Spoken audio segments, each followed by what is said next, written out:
जब ताल्लुक में आजमाइश के सिवा कुछ भी ना हो तो बड़े बड़े ज़र्फ वाले भी हार जाते हैं।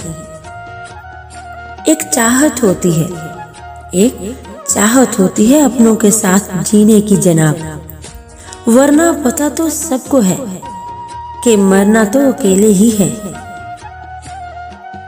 वक्त बदल जाता है और लोग भी बदल जाते हैं। वक्त बदल जाता है और लोग भी बदल जाते हैं। ज़रूरी नहीं जो आज तुम्हारे साथ है वो कल भी साथ रहेगा, इसलिए अकेले चलना सीख लो। अगर वक्त अपना है तो सब अपने हैं, वरना कोई अपना नहीं। हमसफर